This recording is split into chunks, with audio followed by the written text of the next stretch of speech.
In the opening prayer that I just read, and the opening prayer of the Mass is usually thematic, especially during the seasons like Lent and Easter and Advent and Christmas. They're tied to the theme of the day. But usually, in the ordinary time, they sometimes hit, they sometimes don't. But this one today, I think, connects with the readings incredibly. Just the opening line addressed to God. God, I prayed for you, with you. Keep your family safe with unfailing care.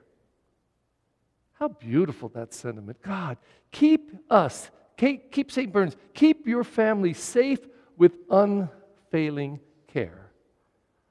Well, that's beautiful, but my question is, how are you going to do it, Lord? How are you going to keep us safe with unfailing care? And the only answer I can come up with is He's going to do it through us. He expects, especially since we've been baptized and anointed with the Spirit, they are so filled with fire and burning desire to love and care for one another that His unfailing care is going to ripple through us. We're going to take care of each other. So in the first reading, I take it back. In a reading that's not even attached to this today, it comes from James's letter, chapter 2, verse 16, very familiar, 14 through 16. It says this, and James is writing this letter to challenge the Christian community to more, to be really caring about one another. So he says this, what good is it, my brothers and sisters, if someone says he has faith but does not have works? Can that faith save him? If a brother or sister has nothing to wear and has no food for the day, and one of you says to them, go in peace, keep warm and well fed, but you do not give them the necessities of the body, what good is it? So also faith of itself, it does not have works, is dead. Whoa, that's quite a message. So you come up on someone and see that they're hungry and say, oh, have a nice day and make sure you eat well today. Give them something to eat. That's the point. And the nice thing is that this is not a new message. We're going back almost 2,000 years. This has been a part of our tradition forever, and the Jews before. We're here to care for one another. So it works nicely because this weekend, several things are happening or being announced. For one thing, we have a bloodmobile. You see the signs out there coming in a few weeks. And the point of the bloodmobile is they come and they ask for your blood. You've heard the saying when you've helped somebody, you've given them money, you've done all this stuff, and you say, I've done everything I can for you. What do you want next? Do you want my blood? Yeah, we do. We want your blood. Because there are people that need it. And so if you're healthy and can give blood, what a gift. It's the gift of life. The youth are out selling food today. Is the school too? Or no? The youth. So when the youth are out there selling food, they're raising money for their program to work with other youth. And this is a call to us to say, hey, we care about our youth. If they're working to raise money for their ministry, let's help them. So for God's sake, go out and buy a taco today, at least one. Even if you're not hungry, help the youth or give them a donation because they're working hard to take care of one another, to help take care of the youth of the parish. We're also participating in, and of course I'm sure it's chosen for these particular readings, is Together in Mission. We've been doing this for about 25 years. This annual campaign is to help the poorest parishes. Now, we have about 289 parishes in the diocese and almost that many schools and high schools. But they're not all rich parishes. Now, I happen to have been in Santa Monica at St. Monica's last weekend because Sister Sharon, who we blessed last weekend, celebrating 60 years as a religious of the holy names of Jesus and Mary, and her community is celebrating 150 years in California. So they had a big Mass, and at the end of the Mass, it's a very wealthy parish, a big parish, the Monsignor says, oh yes, and remember next weekend we're going to do our pledging for Together in Mission. By the way, our pledge this year, our goal is $250,000. Now, in that parish, nobody even blinked, but I blinked. And I'll tell you why I blinked. This campaign is the same for every parish. Every parish is asked to raise extra 1/10 of its previous year's ordinary income, which means St. Monica's had $2.5 million income. $2.5 million. And then he said, well, we're not worried. Usually we pay this off in just a few weeks, which is what the wealthier parishes do. A few people come up and probably like saying this, Monsignor, here, let me give $100,000 toward our goal. Nothing for some people. It's harder for us to reach our goal, which is $35,000, which is 1/10 of $350,000.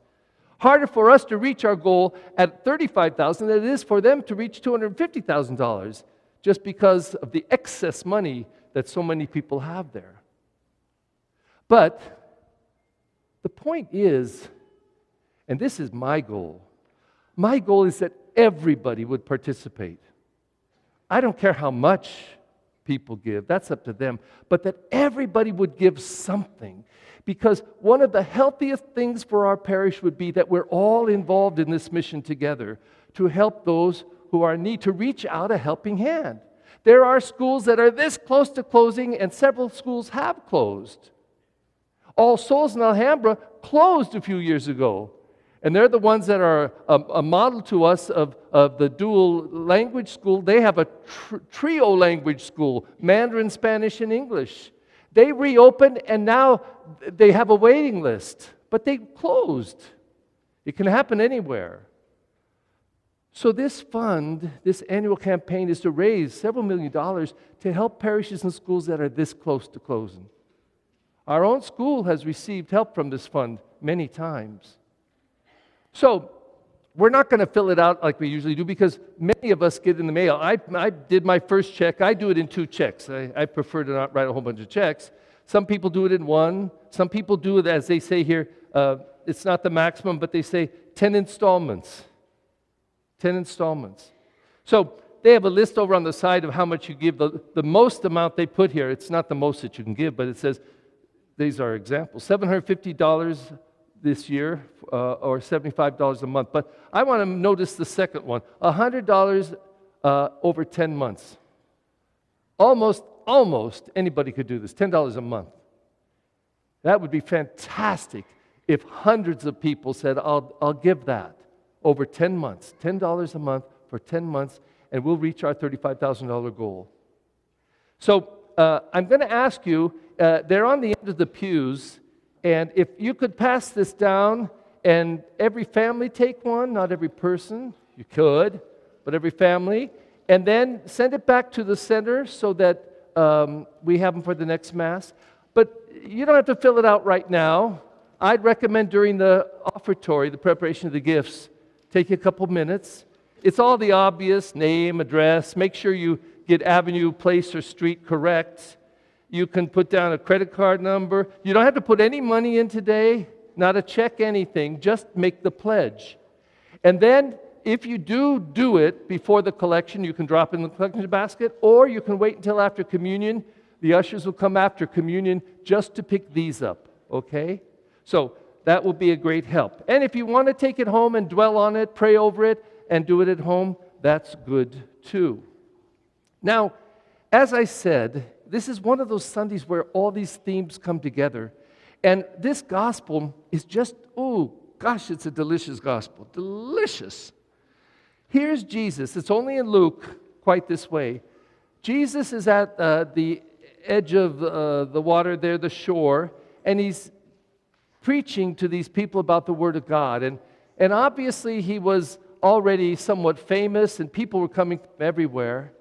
There's no indication that the apostles to be, Simon and the others, knew who he was, but they obviously saw a preacher, a teacher, and someone rather popular. So when he gets there, he's pressed up against the crowds, and it's hard to see when you're on their level. So he got out, asked to get in one of the boats, the 2 boats he saw, and asked them to take it out a little bit so he could be seen and he could see them, and he's preaching.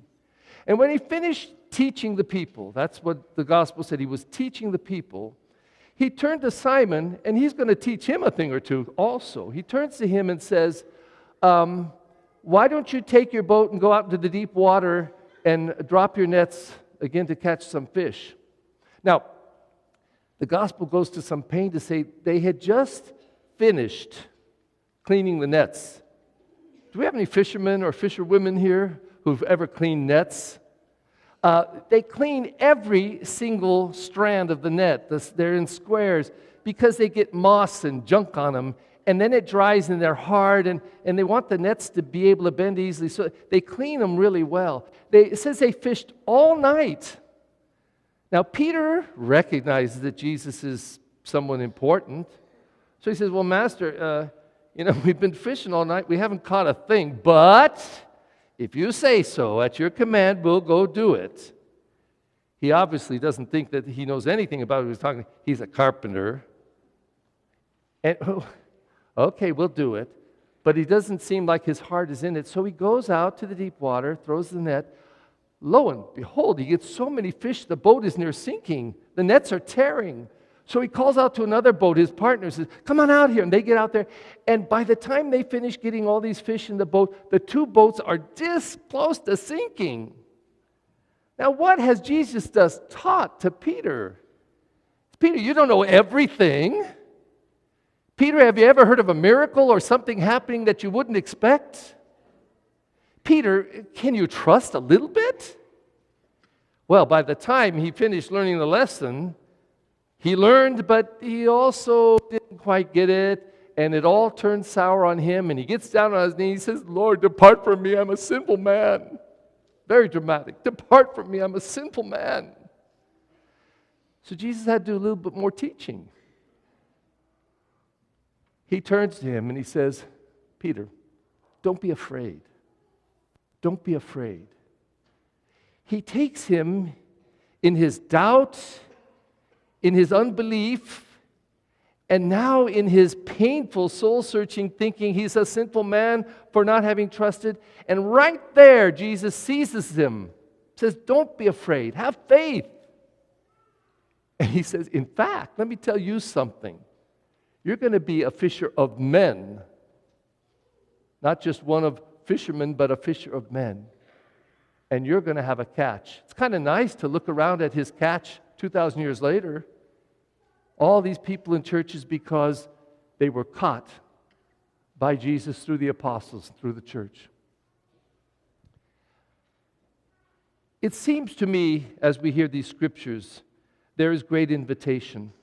You know, as a priest of 42 years, sitting in that confessional, it seems sometimes endlessly, people even coming to the rectory, making a special appointment. Can I come and confess? Walking down the street sometime. Father, can I confess right here? Sure. And what I hear in people again and again, even in my own life many times, is fear. Fear. I can't do it. I can't succeed. It's too hard. It's falling apart. It isn't what I want. It isn't what I wish it could be. And that people often get locked in fear. Fear, I have observed, is one of the killers of the spirit. Once we get locked in on fear, very little good can come. It has to be broken. So it's no surprise to me that Jesus so often says, especially around the question of faith and trust, don't be afraid. Don't be afraid. But rather trust, believe. Today he invites us into that place. And even if we're sitting here today and we have some fears, and we all have some fears, but even if today we're sitting here and some of us have fears that have locked us up, the challenge of this scripture is to unlock it. Unlock it. And to hear the words of Jesus. Don't be afraid. Don't be afraid. But rather have trust, have faith, have hope.